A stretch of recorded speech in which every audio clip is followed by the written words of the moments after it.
하나, 둘, 셋. 알로! 안녕하세요. 오늘은 저희가 새로 시작한 시리즈가 있죠. 1편 올라가고서 조회수도 순식간에 그 댓글도 엄청 많이 달렸고 다들 너무 좋다고 해주셔서 앞으로도 시리즈를 쭉쭉 해나갈 것 같은데 첫 번째는 연애편이었잖아요. 근데 이제 연애편 말고는 딱 무슨 편 이렇게 나눠서 하기에 조금 어려운 점이 있더라고요. 오늘 사연들은 막 어떤 한 주제로 묶여있다기보다는 포괄적으로 보면 자기를 사랑하는 거 아니면 자기를 믿는 거 선정한 사연을 위주로 다시 상담을 해보려고 합니다.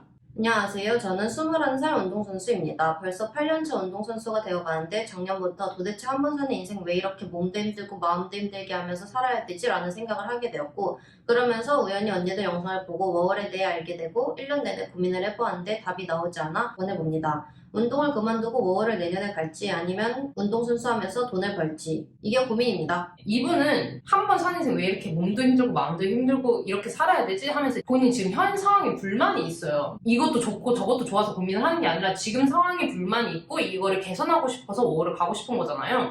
저는 이렇게 본인 상황에 대한 판단이 확실하게 서신 분이라면은 워홀을 가도 괜찮겠다고 생각이 들었어요. 1년 내내 고민을 했던 이유가 자기가 해왔던 걸 벗어나는 두려움이 더 큰 것 같아요. 그러니까 지금 운동선수도 돈을 벌고 있는데 그 안정적인 생활에서 벗어날까봐 걱정이 되는 거잖아요. 근데 사실 돈 버는 거는 운동선수 아니어도 워홀로 가도 돈은 충분히 많이 벌 수 있어요. 본인만 열심히 하면은. 워홀을 한번 몇 년 살아버리면 돌아와가지고 운동으로 다시 돈을 못 벌지 않을까 하는 두려움 때문에 이걸 선택하시기 좀 어려운 것 같은데 본인 스스로도 내가 그러면 워홀 같은 거 다른 경험 한 번도 안 하고 지금부터 평생 운동선수로만 먹고 살 수 있을 것이냐? 그래서 행복할지에 대해서 고민을 해보셨을 때 이미 답이 나와 있는 문제잖아요. 그리고 워홀을 하러 갔을 때 자기가 또 원하는 게 새롭게 생겨날 수도 있어요. 워홀은 수단이고 워홀을 가서 하는 건 자기가 생활이고 새로운 인생을 사는 거잖아요. 그럼에도 불구하고 어떤 각오를 해야 되는지를 생각을 해봤을 때 평생 운동을 해왔기 때문에 다시 돌아왔어도 그 길을 살려서 무언가 일을 할 수는 있겠지만 운동선수로서의 삶은 포기하기는 어려울 수 있겠죠? 각오를 하고 가시는 게 좋을 것 같고요. 진짜 중요한 거는 워홀이라는 선택을 했다고 해서 안 힘들 거라는 생각은 하지 마세요. 현 상황이 힘들기 때문에 워홀만 가면 다 해결될 것처럼 생각하시는 분들도 있어요. 말 그대로 워홀은 어떤 수단이지 이 인생을 사는 건 내 자신이거든요. 내가 어떤 태도로 이 인생을 사냐가 중요한 거지 내가 호주에서 다른 일을 한다고 해서 다 꽃길만 펼쳐질 것이다? 그건 아니에요. 그럼에도 불구하고 저희는 나도 된다고 말씀을 드리는 이유는 운동으로 지쳤음에도 불구하고 운동선수로서 열심히 살았잖아요. 그 태도로 워홀을 갔을 때도 그만큼 열심히 하셔야 돼요. 근데 자기가 원하는 상황에서 열심히 사는 거랑 자기가 원하지 않는 상황에서 열심히 사는 거랑 좀 다르거든요. 근데 제가 이 사연을 읽었을 때 지금 운동선수로 사는 삶은 원하지 않는 삶에서 계속 열심히 해야 되는 게 좀 힘들다고 생각을 했어요. 근데 만약에 본인이 새로운 환경에서 열심히 살겠다라는 생각이 있으면은 저는 워홀을 갔을 때도 충분히 좋은 일들이 많이 일어날 거라고 생각을 하고 그 대신 이제 영어가 본인이 부족하다면 영어는 좀 제대로 공부를 하고 가시라고 추천을 드리고 싶어요. 안정돼 있는 삶을 깨는 리스크를 감당을 하려면 그만한 노력이 필요하거든요. 영어도 못하면은 호주에 가서 안정적인 삶을 영위하기가 정말 어려워요. 어떤 벽에 부딪힐 때마다 계속 안정적인 삶에 대해서 돌아보게 되고 후회하게 되는 것 같아요. 그래서 그 정도의 준비를 확실히 하고 가셔야 될 것 같아요. 솔직히 저희가 이 사연만 뽑았지만 저희가 워홀 유튜버다 보니까 정말 많은 분들이 본인들의 상황들을 쭉 나열하면서 워홀을 갈까요 말까요라고 질문을 하셨는데 이분은 선정한 이유가 있어요. 이분을 제외한 좀 많은 경우에 우리한테 그냥 선택을 떠넘기는 느낌을 받았어. 워홀이라는 거는 정말 인생에서 큰 결정인데 질문하신 분의 삶을 어떤지도 잘 모르는 상태에서 나한테 선택을 떠넘겼어도 그 인생 사는 건 본인이거든? 그럼 가세요. 다 가세요. 저한테 물어보신 분들 다 가세요. 이래서 갔어. 그래서 본인이 힘든 일이 일어난다고 해서 우리가 책임져주지 않는단 말이에요. 이런 식으로 선택을 하면 남을 탓하는 마음을 가지게 될 것 같아요. 왜냐면 이 선택 자체를 주체적으로 하지 않았기 때문에 뭐든지 다 이걸 외부적인 요인에서 문제점을 찾게 될 것 같아요. 근데 사실은 본인이 선택을 할 때 스스로에게 물어보고 충분한 고민을 하지 않았기 때문에 문제가 발생을 하고 그 문제를 해결할 수가 없어지는 거거든요. 이 앞서 사연자인 분은 이 상황이 좋지 않은데 새로운 선택을 하는 두려움이 있었기 때문에 우리가 도와준 거야. 근데 정말 많은 분들은 저는 이것도 포기 못하겠고 저것도 포기 못하겠어요 하시는 분들이 있어요. 본인이 생각해보세요. 뭐가 나한테 더 중요하다 내 인생에서.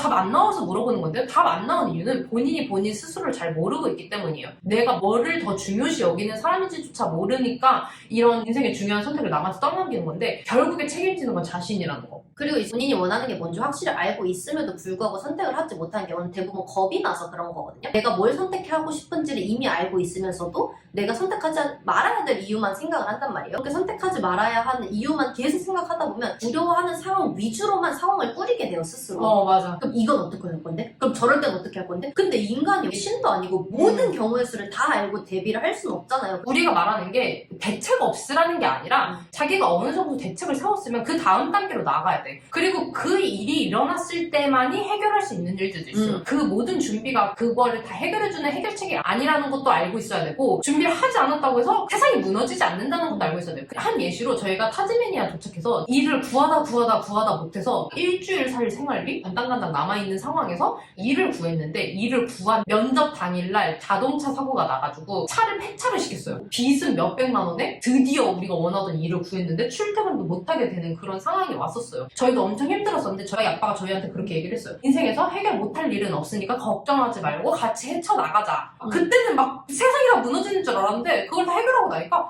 그렇게 큰일이 아니더라고. 그 정도로 저희 인생에서도 그런 우여곡절이 많았는데, 저희가 그 일들을 다 겪어낼 때마다 무슨 생각을 하냐면, 와, 인생 진짜 안 망한다. 살다 보면은 매 년마다 와, 내 인생 진짜 개망했는데 여기가 끝인가? 싶은 순간들이 항상 오거든요. 근데 웃긴 게 안 망해. 그걸 겪으니까 오히려 무슨 일이 일어나도 나는 해결할 힘이 있구나. 그리고 저는 좀 관점의 차이라고 생각하는 게, 예를 들어서 인종차별이 걱정이 돼요, 외국에 나올 때. 물론 인종차별은 실존하는 문제죠. 하지만 내가 가면 인종차별 당하면 어떡하지? 걱정한다고 해서 안 일어날 일은 아니잖아요. 맞으면 어떡하지? 이렇게 하면 뭐라고 대답하지? 하루 종일 그 생각만 하고 다니면 어떤 사람이 그냥 지나가는 인사말만 해도 저거 무슨 의미지? 아까 전에 저희가 걱정하는 일이 따라온다라는 뜻이 뭐냐면 그 관점으로만 보게 된다는 거예요. 저희가 유튜브를 운영하면서도 이런 일이 진짜 많아요. 예를 들면 어떤 영상 중에 뒷 배경에 어떤 차가 찍힌 거예요. 그냥 배경으로. 전혀 인식을 하지 못하고 저희는 그냥 지나간 배경일 뿐이었는데, 댓글을 저 뒤에 차에 있는 분이 언니들한테 욕하는 것 같은데요? 라고 하는 거예요.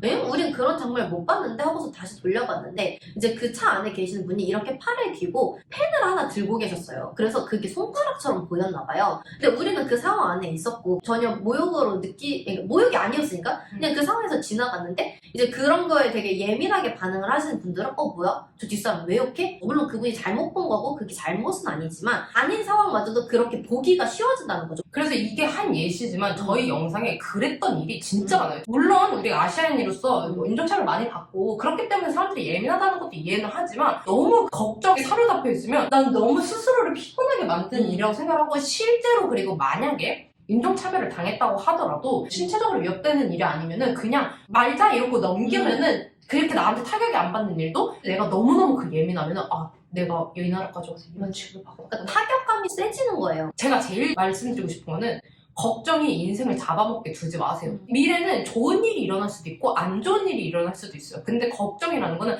안 좋은 일만 예상하면서 사는 거예요. 그렇게 자기 인생을 걱정으로 잡아먹다 보면은 좋은 일이 일어나도 좋은 일로 보이지 못해요. 다음 사연 읽어보겠습니다. 왜 웃어? 너무 비장해서. 실패가 더 많은 성공을 이룰 수 있다고 하는데 친구들은 다들 취업하고 저만 계속 실패하니까 자신감이 바닥났어요. 더 이상 무언가 시작하는 게 두려워요. 비교하지 않는 게 중요하지만 그게 제일 어려운 것 같아요. 그리고 저는 졸업할 때마다 전화번호를 바꿔요. 그래서 인간관계를 정리해서 친구가 없어요. 제가 너무 보잘것없다고 생각이 드니까 저를 아는 모두가 저의 소식을 몰랐으면 하는 그런 생각 때문에 그러는 것 같아요. 인생의 모든 거를 성공과 실패로 계속 나누는 거야. 자기가 한 모든 일의 과정들을 이거 했으면 성공한 거, 이거 안 하면 실패한 거, 모든 거를 성공이나 실패로 생각하는 사람들이 있고 과정으로 생각하는 사람들이 있어요. 근데 저희 같은 경우에는 내가 뭐 어떤 거를 했을 때 나는 한 번도 내가 이거 실패한 거다라고 생각해본 적이 없거든? 저는 고등학교 때 제가 원하는 일지망 대학이 있지만 그 대학에 못 가고 다른 대학에 갔어요. 뭐 그 순간에는 아쉬울 수 있지만 그 대학을 다 다니고 돌아보니까 그 대학을 다닌 게 내 인생에 너무 도움이 되고, 그 대학을 다녔기 때문에 지금의 내가 있고 지금 내가 할 수 있는 것들이 더 많아졌다고 생각을 해요. 멀티우주 있잖아요. 사람들이 막 내가 그때 그 선택을 했으면 뭐 이렇게 됐겠지 저렇게 됐겠지. 근데 결국에는 저는 그렇게 믿어요. 지금의 내가 그 멀티우주 속에서 가장 좋은 버전의 나로 살고 있다고 생각을 해요. 그래서 옛날에 했던 뭐 선택, 지금의 나로 오기까지 위한 결정과 과정이라고 생각하지, 하나는 그래 그때는 실패했어, 그 이전에 나는 없는 거야, 이땐 좀 잘했어, 그럼 성공이니까 그건 나야, 이렇게 골라서 선택할 수 없잖아요. 난 방금 전에 느낀 게, 인생의 모든 것들을 어떤 사건으로 대하는데 수영이가 그랬잖아. 이게 나로 오기 위한 과정이라고. 그러니까 이 인생을 인생을 사는 나를 중심으로 생각하면은 그 사건들이 성공과 실패가 아니거든? 나라는 사람을 만들고 있는 거야. 이 모든 일들이 이렇게 리셋으로 생각하시는 분들은 무슨 안 좋은 일이 있을 때마다 막 다 끊어내요. 막 연도 끊어내고 SS도 지우고. 근데 그게 한번 버릇이잖아. 그러면 일이 극복이 안 되고 그냥 중단이야. 그 기간은 내 인생에 없던 기간처럼. 그렇게 생각하다 보면 돌아보았을 때 그럼 내 인생에서 있어도 되는 시간이 없어져요. 그렇게 했을 때 안 좋은 일이 생겼을 때 해결할 힘이 전혀 없어요. 왜냐면 또 리셋 해버리면 되거든. 근데 사실 그게 리셋 아니거든. 그러니까 40대가 돼서 직장생활 하고 있으면서도 아 그때 수능만 좀 잘 봤으면 내 인생이 달랐을 때 진짜 이렇게 생각하는 사람 많아. 맞아. 그렇게 생각하게 되는 거야 그게. 그리고 저는 진짜 중요하다고 생각하는 게 사람들이 어떤 선택을 할 때 도망이라는 말을 쓰더라고요. 이걸 갈까 말까 고민하시는 분들 중에서도 제가 이렇게 해서 도망가는 선택을 하는 게 아닐까? 저 회사 적응 못해서 도망갔어요 이런 표현을 많이 하는데 인생에서 도망이라는 말 자체가 나는 좀 성립이 안 된다고 생각하는 게 회사를 다닐 때도 내 인생이고 회사를 그만둘 때도 내 인생이야. 근데 어디서부터 어디로 도망을 쳤다는 건지 모르겠어. 그냥 여전히 나는 나로서 내 인생을 살고 있거든? 그게 도망이 아니라 선택이란 말이야. 나한테 항상 많은 선택지들이 있어. 이 회사를 계속 다니는 게 나한테 득될 것 같지 않아? 그럼 나는 안 다니는 선택을 한 거지 도망이 아니거든요. 누가 쫓아오고 있는 거야? 맞습니다. 아니 뭐가 도망이야. 다른 현실을 내가 주체적으로 선택을 하는 거지. 자기가 하는 선택을 내가 하는 주체적인 행동이라고 생각하지 않고 떠밀려서 하는 행동. 그러니까 나는 이것도 좀 책임전가인 것 같아. 이걸 도망이라고 표현하고 싶은 것도 내가 회사를 나가려고 선택을 한 거야. 이제부터 내가 책임져야 될 내 선택이야. 이렇게 생각하는 게 두려우니까 이 수동적인 표현을 쓰는 거예요. 근데 내가 하고 싶은 인생이 있어서 내가 그걸 선택을 한 거면 그건 되게 좋은 일이고 내가 책임을 진다고 해도 그것 또한 좋은 일이야. 도망이라고 표현하는 것 자체가 자기 인생이나 자기를 패배자로 만드는 거라고 생각을 하거든. 저희가 맞아. 어떤 일을 했던 거 짧게 다녔던 회사들, 뭐 알바 경험들 그런 걸 해가지고 내가 지금 그런 거에도 관심이 있구나. 이런 기술도 생겼구나. 진짜 세상에 쓸모없는 경험 없어요. 자기가 진짜 거지 같다고 생각했던 회사에서도 이딴 거 나한테 왜 시켜라고 생각했던 직무가 다음 회사 갔을 때 진짜 빛을 발하게 되는 기술이 될 수도 있어요. 그 연애도 막 쓰레기 같은 연애 했어요. 근데 그냥 쓰레기 같은 경험 없는 거. 그러면 또 똑같은 연애를 또 하는 거야. 왜냐면 없는 사실이 되고 뒤돌아보기도 싫으니까 이걸 배웠으니까 이제 이런 연애는 하지 말자. 이제 이런 기준을 두고 보자. 경험하는 나를 중심으로 두고 쭉 이어서 연결돼서 생각을 해야 돼요. 무슨 일이든 저희는 사실 그렇게 생각해요. 성공하기 전까지는 다 과정이다. 안 좋은 일이 있어도 이것도 성공하려고 생기는 일. 마크 주커버그가 페이스북을 만들었어. 사람들이 그 앞에 있었던 모든 일들을 페이스북을 만들기 위한 맞아. 과정이구나 라고 생각을 할 거란 말이야. 근데 그게 꼭 같은 길이 아니어도 돼요. 그러니까 과일을 팔다가 페이스북을 와도 이거는 페이스북 CEO가 되는 과정인가. 그래서 우리 지역이동 할 때도 내가 호주에서 농장 일을 못 구했어. 그치만 내가 성공할 때까지 실패가 아니다. 이러고 저희가 다 견뎌내니까 호주에서 농장 일을 못 구했을 뿐인데 그거를 썰로 만들어서 유튜브에서 성공을 했잖아요. 이렇게 두 개를 따져보면 되게 다른 일 같지만 내가 그걸 실패라고 생각하지 않고 그 경험 자체도 부정적인 걸로 나한테 돌이켜도 인식되지 않고 그러니까 그걸 웃기게 표현할 수 있게 되고 그러니까 그게 유튜브 콘텐츠로도 성공이 되는 거예요. 그 순간순간의 실패로 여기지 않는 게 왜 중요하냐면 내가 그 상황을 뒤돌아봤을 때 그거에 대한 가치를 낮은 걸로 보존하지 않게 돼요. 지역이동설에서 한 번에 일을 구하지 못했어요. 저희는 일을 잘 서칭하는 방법을 알게 됐어요. 훨씬 더 많은 지역에 대해서 알고 있고 훨씬 더 많은 선택지를 알고 있거든요. 저희가 이번에 책을 썼을 때 그 내용을 담았어요. 만약에 그때 그냥 나는 계속 못 구하는 실패야 이렇게 생각했으면 이걸 책으로 내보자 이런 생각조차 못했겠지. 그리고 또 비슷한 사연이 불확실성에 대한 두려움 때문에 원하는 진로 관련 과로 선뜻 못 가겠고 자꾸만 사회가 원하는 전문직과로 진학해야 될 것 같아서 맨날 갈팡질팡해요 라고 보내주셨어요. 나는 이게 좋아. 그래서 나는 성공했어 라고 생각하다가도 근데 우리 엄마 아빠 친구들은 나를 뭐라고 생각했어? 그럼 이건 실패인가? 그럼 또 만약에 엄마 아빠 뭐 주변 사람들 뭐 어른들이 보는데 좋은 것 같아서 성공을 했어. 그러면 그래 난 사회적 기준으로서 성공했어. 근데 난 내가 원하는 거 못하고 있네? 그럼 이것도 실패. 그러니까 뭐든지 다 결론적으로는 실패야. 그렇게 생각하다 보면 내가 가진 가치에 대해서 뚜렷하게 보지 못하게 돼요. 우리가 모어를 가가지고 유튜브를 시작을 했잖아요. 초반에는 100명이었어요. 호주 가가지고 뭐 농사 같은 거 원래 안 하던 일을 하면서 100명 딸이 뭐 이런 식으로 생각을 하게 될 수도 있겠죠? 근데 우리는 그 순간에도 와 뭐야? 알지도 못하는 사람들이 우리 보고 우리 영상 기다린대. 우리 너무 대단한데? 우리 미쳤는데? 우리 완전 재능 있는데? 저희는 그렇게 생각을 해가지고 계속해서 지금 10만까지 여기까지 오게 된 거야. 100명의 사람을 가지고도 너 진짜 쪽팔린다 이렇게 생각하고 유튜브 그때 접어버려. 그럼 그 사람은 평생 10만도 될 수 없고 100만도 될 수 없어. 저 사람은 1년 안에 10만 됐다는데 나는 아직도 100명이네. 근데 애초에 인생에 남이랑 비교하는 거 진짜 의미가 없는 게 내가 그 사람이 인생 살 거 아니고 그 맞아. 사람이 내 인생 살 거 아니고 이 인생을 사는 그 사람한테 좋은 일인지 안 좋은 일인지가 정해지는 건데 그러니까 똑같은 경험을 해도 누가 갑자기 나한테 클럽 초대장을 줬어. 난 클럽 관심도 없는 사람이야. 나한테 이거 아무 의미 없는 일이거든. 그 초대장 그냥 쓰레기통으로 가겠지. 근데 또 나는 클럽을 너무 좋아하는 사람이야. 그럼 클럽 초대장 받았을 때 예이 나 이번 주에 클럽 갈 수 있다 이렇게 되는 거야. 그래서 비교가 의미가 없는 게 나한테 좋은 일, 그 사람한테 좋은 일은 다 달라요. 이렇게 말하는 저희도 당연히 사람이니까 내가 어떤 새로운 선택을 할 때 불안하기도 해요. 아예 안 불안한 사람이 어딨어. 신도 아니고. 그래서 제가 아빠한테 물어본 적 있어요. 그런 불안한 마음을 어떻게 없앨까? 이렇게 물어봤는데 아빠가 그러는 거예요. 근데 너가 그 선택을 했다는 거는 너한테 그만한 믿음이 있다는 거다. 왜냐면 너가 어떤 선택을 할 때 그 선택이 절대 이루어질 수 없는 선택이라고 하면 내가 분명히 선택을 안 했겠지. 0%라고 생각했으면. 근데 홍할 만한 믿음이라도 가능성이라도 봤기 때문에 내가 이 선택을 한 건데 그런 홍할 만한 믿음이 있으면 너가 계속 해나갈 힘이 생긴다라고 말씀을 해주시더라고요. 그래서 그 말을 하면서 예시를 들어주셨는데 네가 만약에 농부라고 생각을 해봐. 내가 농부인데 한 해 농사를 시작할 때 당연히 걱정이 되겠지. 가뭄이 들면 어떡하지? 홍수가 나면 어떡하지? 근데 그렇다고 해서 내가 농사를 안 짓진 않거든? 왜냐면 그런 일이 일어날 수도 있지만 어쨌든 농사가 잘 지어질 거라는 기대도 있잖아. 그러면 나는 홍수가 날 수도 있고 가뭄이 날 수도 있지만 나는 계속 농사를 지을 거야. 그러면은 결국에는 해가 마지막에 나는 수확을 할 수 있겠지.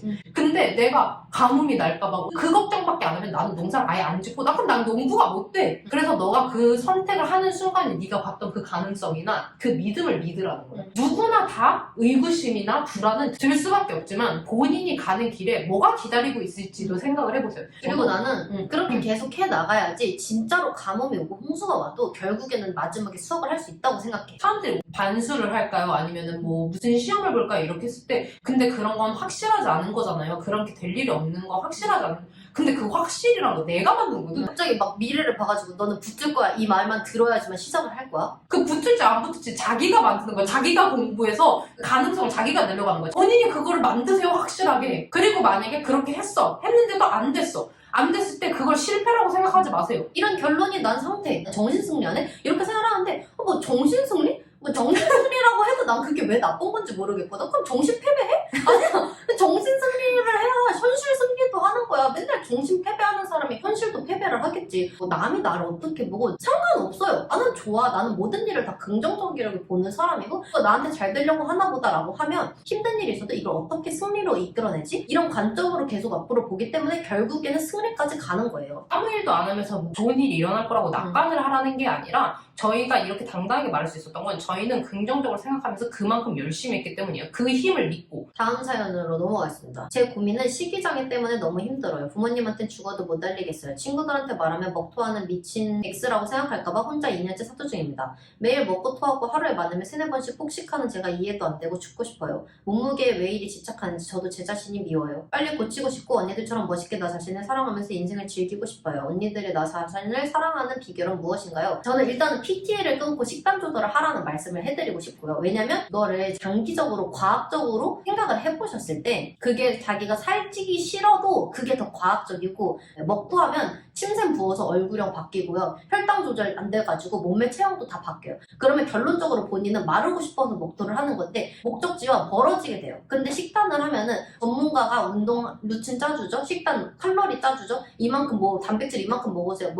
그거에만 맞춰서 먹으면 살이 빠져요. 근데 저는 이게 한편으로는 막 폭식하고 먹토하고 이거 자체가 자기를 괴롭히는 일이잖아요. 근데 그 이유가 막 먹고 나서 토하는 게 자기 몸에 안 좋고 괴로운이라는 거 알면서도 너 먹은 네 잘못이니까 네가 벌 받는 거야. 스스로 그렇게 생각을 하는 거야. 근데 이게 의식주 중에 식이 인간의 구성하는 것 중에 가장 중요한 3개 중에 하나잖아요. 그러니까 먹는 행위 자체를 부정적으로 생각하지 않고 내가 이걸 즐기는 일이라고 생각을 해야 되는데 이렇게 말하면 저 먹는 거 좋아하는데요. 살찌는 게 싫은 거예요. 저 막 엽떡 한 통 다 먹어요. 이렇게 말씀하실 수도 있어요. 내가 먹은 걸 죄라고 생각하는 건 먹는 걸 즐기는 일이 아니에요. 제 친구 중에 다이어트 열심히 하는 친구 있거든요. 근데 정말 건강한 친구가 있어요. 왜 그러냐면 그 친구는 요리하는 걸 좋아하고 맛있는 걸 먹는 걸 너무너무 좋아하는 친구예요. 그러니까 다이어트를 해서 자기가 먹고 싶은 칼로리가 정말 한정이 돼 있어도 그 안에서 극한의 맛을 막 뽑아내고 싶어하는 친구예요. 그러니까 막 유튜브 레시피를 다 봐요. 막 칼로리 낮은 레시피. 뭐 제가 이거 그 친구한테 물어봐서 추천해드릴게요. 저도 저 다이어트 관심 없는데 그 레시피 보면 너무 먹고 싶어요. 맛있어요. 그게 맛있어 보여요. 그걸 보고 자기가 음식을 만들어 요리를 해가지고 한 상을 차려서 자기가 먹을 때 굉장히 자기 자신을 존중하는 느낌이 들 거란 말이에요. 맛있는 거 먹여주고 싶어서 누가 나한테 요리를 해주면 되게 고맙잖아요. 대접받는 느낌이 들고 자기 스스로한테도 그렇게 해야 돼요. 그냥 막 시켜가지고 막 더부룩하게 먹고 토하고 이건 자기를 위한 대접이 아니에요. 내가 먹을 음식을 만든다. 나를 귀하게 여긴다. 이런 행위를 해야지 그걸 먹고 나서도 토하고 싶은 마음이 안 드는 거예요. 왜냐면 내가 그 식사를 만들기 위해서 했던 내 노력이 값지다는 걸 스스로 알고 이렇게 하면 나에게 건강한 거라는 걸 내가 알기 때문에 이게 납득이 되잖아요. 그리고 요리를 하다 보면은 요리에 들어간 정성이 있기 때문에 맛없는 음식 만들고 싶지 않고요. 당연히 맛있게 만들고 싶고 절대 그 음식을 버리고 싶지 않아요. 그리고 또 중요한 게 주문해서 먹는 음식들에 결과적으로 본인이 그 죄책감을 느끼는 거는 거기에 들어가는 재료나 그런 칼로리를 본인이 제어할 수가 없어요. 근데 똑같은 음식을 먹더라도 예를 들면 바깥에서 사 먹는 김밥이 있고 내가 집에서 싸 먹는 김밥이 있어. 똑같은 김밥이지만 재료를 내가 선택을 할 수가 있어. 현미밥으로 만들자. 저칼로리 참치를 쓰자. 본인이 그 칼로리를 생각을 하면서 건강하게 더 만들 수가 있어요. 그리고 그 와중에 또 맛있게 만들 수 있거든요. 나는 청양고추를 들어가는 김밥 좋아요. 그럼 청양고추를 넣어. 내가 좋아하는 걸. 뭐가 들어갔는지 내가 내 눈으로 보고 내가 직접 만들었기 때문에 더 불안하지 않아요. 저는 솔직히 말해서 이런 다이어트는 안 해봤지만 그냥 제가 이해하기로는 뭐가 들어갔는지 모르는 음식을 먹었을 때 내가 더 불안할 것 같고 내가 뭘 먹었는지 모르고 이게 뭐가 살찌게 되는지 모르니까 사람이 알고 모르는 거는 엄청 큰 차이고 운동에 대해서도 얘기를 해보자면 PT를 받는 방법도 좋겠지만 어쨌든 운동을 하다 보면은 이건 운동해보신 분들은 다 공감할 거예요. 운동에 재미를 붙이잖아요. 한 번 먹는 게 너무 중요해져요. 엄청 힘들게 운동을 했거든. 그래서 근육량이 쌓이고 있어. 근데 안 먹고 근손실 난단 말이야. 그러니까 보통 다이어트 강박이 있는 분들이 머릿속으로 원하는 그 예쁜 몸 때문에 하는 걸 거 아니에요. 운동을 하면 그 예쁜 몸이 만들어질 거야. 근데 그 예쁜 몸을 만들어주기 위해서는 그 적절한 식단도 돼야 되는 거를 과학적으로 본인이 배우게 돼요. 그 먹토하고 막 그러는 게 근손실 나고 운동하는 거 하나도 효과 안 보게 하는 방법이에요. 그러니까 그 과정을 통해서 자기가 먹는 거에 대해서 계속 컨트롤하고 싶은 욕구가 생기는 거죠. 그런 죄책감에 의해서 통제하는 게 아니라 내가 내 통제 안에서 내 루틴과 내 식단 이거를 해결이 되는 거죠. 아까 전에 질문하신 게 어떻게 나를 사랑할 수 있는가요? 사람들이 어떻게 나를 사랑할 수 있는가를 머릿속으로만 생각을 해요. 근데 그런 나를 사랑하는 행동들을 하다 보면 나를 사랑하게 되거든요. 나한테 맡겨하면서 나를 사랑하고 싶대. 스스로를 벌 주지 마세요. 왜 자꾸 벌 주고 혼내? 뭐 되게 선생님 중에 맨날 나를 벌 주는 선생님이 있어. 그 선생님 제일 좋은 선생님 될 수 없잖아요. 벌 주는 것도 나고 벌 받는 것도 난데 내가 계속 나를 벌 주면 나는 나를 사랑할 수가 없어요. 그리고 저는 좀 가장 중요한 게 본인의 미의 기준을 좀 억지로라도 바꿀 필요가 있는 게 마른 몸을 선망하시는 분들은 점점 더 기준이 더 각박해져요. 그러니까 예를 들면 50kg만 됐으면 좋겠다. 근데 50kg가 됐어. 그러면 45kg까지 돼보자. 45kg가 되니까 40kg대가 더 예뻐 보여. 40kg까지. 그러다가 38kg 막 이렇게까지 간대요. 그렇기 때문에 이렇게 식이장애까지 오는 건데 사람이 계속 그런 식으로 기준이 점점 과해지잖아요. 그러면은 본인이 원하는 남들이 보기에도 예쁜 눈에서도 벗어나요. 그러니까 예를 들면 셀카를 찍었어요. 그래서 핸드폰을 막 포토샵 막 해가지고 포토샵 막 하다 보잖아요. 그러면은 감각을 잃어요. 그래서 눈이 더 커야 예쁠 것 같고 막 그래가지고 눈을 말도 안 되게 키워버려. 왜냐면 자기가 하다 보면 그 기준을 상실하거든. 그래서 나중에 되면은 사람 얼굴을 올리는 거야? AI 얼굴을 올리는 거야? 이렇게 되는 경우가 있거든요. 성형도 그래요. 그러니까 이게 다 같은 현상인데 과한 기준을 삼으면은 그게 더 과해지지 덜 해지지 않거든요. 왜 성형도 맨 처음에 막 자연스럽게 성형을 하고 싶대. 그러다가 이런 돈 내고 티나는 게 더 예쁜 것 같아. 그럼 막 또 쌍꺼풀 라인도 더 크게 코도 빼고 더 높게 그래서 본인의 기준을 좀 바꿔보세요. 억지로라도 본인이 선망하던 몸을 다 차단을 하세요. 인스타그램에서 말라서 예쁘다라고 자기가 생각했던 사람들 일단 안 보다 보면요 다양한 사람 막 보다가 다시 보잖아요. 그러면 자기가 그 전에 선망하던 기준이 달라져 있을 거예요. 세상에 진짜 다양한 매력을 가진 사람들이 많거든요. 뭐 어떤 사람은 마른 게 매력일 수도 있겠지. 근데 어떤 사람은 굴곡 있는 몸이 잘 어울리는 사람들도 있어요. 또 어떤 사람들은 울퉁불퉁하고 탄탄한 몸이 그 사람한테 너무 매력일 수도 있어요. 그러니까 그 사람들이 어떤 부분이 멋진지 어떤 부분이 예쁜지를 계속 생각을 해보세요. 깡마른 몸만이 매력 있는 몸이 아니란 말이에요. 근데 본인이 그걸 기준으로 잡은 순간부터 그 사람들밖에 안 보여. 사실 저희는 이렇게 다 조언을 하드리지만 사람들이 말하는 다이어트라든지 그런 강박을 느낀 적이 없어요. 그래서 저희가 말하는 게 절대 다 정답이 아닐 수 있고 정확한 기준을 세워주지 못할 수도 있어요. 그래서 저희가 조언하는 거를 시도를 해보시고서도 개선이 안 되는 것 같다. 그럴 때는 저희는 이제 전문가가 아니기 때문에 병원을 찾아가 보시고 전문가랑 이제 해결을 해보시는 게 더 좋겠죠? 다음 사연 읽어보겠습니다.